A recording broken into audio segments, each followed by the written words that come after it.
So many people who've been watching my YouTube videos for a while may be wondering to themselves why I haven't been back to Belarus in the last 5 years. And so what I thought I would do in today's video is explain some of the reasons why I haven't been to Belarus for 5 years as an Australian citizen, and why it's unlikely that I'm going to be returning to Belarus in the near future.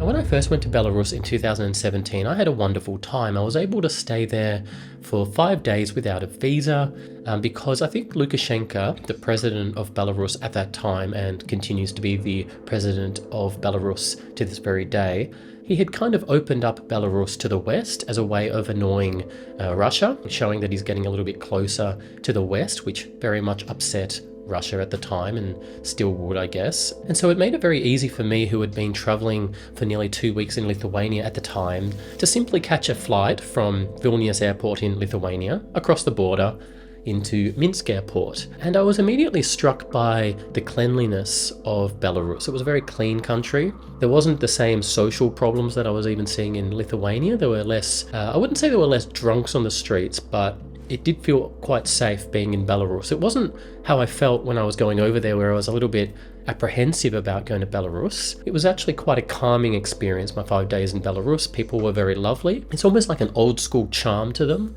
and things were done efficiently and nicely, and people were very kind. The food was not as good as in Lithuania, but that's to be expected, given I was, let's face it, in Belarus. I had many wonderful interactions with the locals. They were very friendly. They were a little bit paranoid sometimes, but not really. And even though I got a bit drunk on my last night in Minsk because it was Victory Day, and I missed my flight from Minsk to Prague, and I ended up with my blurred, drunken vision in the airport, realizing that I was about to overstay my visa and I needed to quickly get myself out of Belarus. And it was actually quite hard because at the airport people didn't speak English when I tried to explain my situation to them. And it was very hard to find any flights that were flying from Belarus at the time to the European Union. A lot of the flights were going to Kazakhstan. A lot of the flights were going to, well, places that weren't in Western Europe, even though I was in Europe, but it was hard to fly across the border into the EU at the time, at least in the next few hours at that point. Eventually I found an English-speaking Belarusian girl, or Belarusian girl, let's call her, and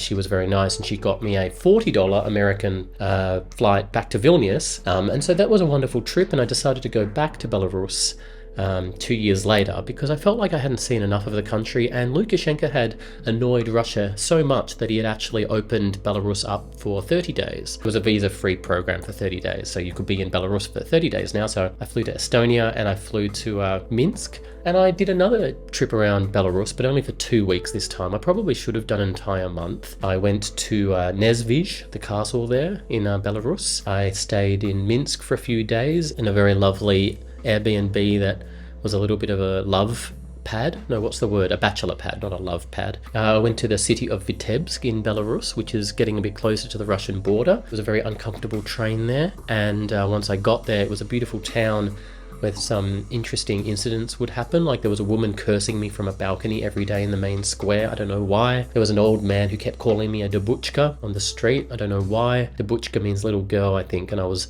singing, I think, when I was walking down the street. I was trying to be happy in Belarus, which is, a big mistake. I remember when I was in my Airbnb in Vitebsk and I was looking for coffee. I was craving a coffee because I'm a coffee addict. And I found a coffee percolator and I found a packet next to it, and I thought, great, this is going to be some lovely Belarusian coffee. But it was actually a packet of condoms, which just added to the whole. It was almost like everyone thought I was on a sex holiday or something, and I wasn't. I had to do this big walk to the center of Vitebsk to go to this one cafe that was kind of arty. Actually, that was a lovely cafe. Sometimes when you would go to the main street in Vitebsk, militia, they were like spinning around like they were teenage hoons. Is that something that happens in Belarus? I swear that's what was happening. They were just like careless police drivers doing, what do we call them? Burnouts and skids or whatever it is.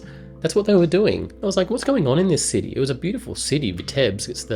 It's the place where Marc Chagall grew up, I believe. Marc Chagall, the wonderful painter. At any rate, I spent a few days there, went back to Minsk, and I just fell into the rhythm of hanging around in Minsk, but I started getting a bit depressed. I don't know what it was. I didn't know why I was in Belarus. I remember I had a magical time the first time. I think it was more something going on in my own mind. It wasn't the fault of Belarus. It was my fault for not embracing the fact that I was in Belarus. So I started just staying in hotels, living in my own head, reading books, getting drunk by myself. Maybe that's the Belarusian experience, I don't know. But eventually I flew back to Helsinki just so I could get a flight back to Australia. And Belarus couldn't have been the most cheerful place really, because Helsinki, Finland's got a reputation for not being the most smiley, sort of talkative country, right? But once I was in Helsinki, it came across as the most friendly country I'd ever been to in comparison to Belarus, which is weird because Belarusians are friendly. It's just sometimes if I went to like a restaurant and I asked if I could get a seat, they looked at me in suspicion or annoyance. Although some of them, especially if they were like arty hipster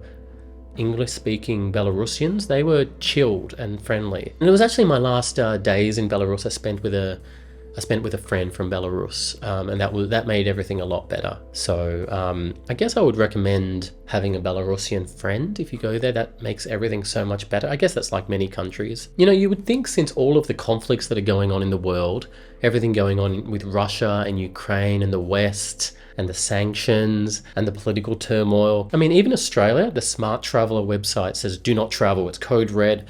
Belarus is not safe. But it actually doesn't ban you from going to Belarus, and it said if you want to ignore our advice, you can still get a 30-day visa waiver. I could actually, if I had the money, I could go to Belarus, and maybe like it would put me on a bit of a watch list here in Australia. I don't know. Maybe this video's already put me on that. But I would love to go back to Belarus. I mean, I didn't have a great time in 2019, but I blame myself for that. I reckon I could have had an amazing time if I just put in the effort, and maybe if I learned some of the language a bit too. I think I was trying to learn Russian at the time, but it just didn't go well. I barely remember anything. Anyway, I reckon I could have had, if I stayed in Minsk and properly made friends and put a bit more effort in, it could have been good. It could have been very good indeed. So I've been the loneliest man. Let me know your thoughts. Are you thinking of going to Belarus? Are you from Belarus? Would you like me not to come? Are you Belarusian and you're sick of me going to Belarus? Let me know in the comments, and see you next time.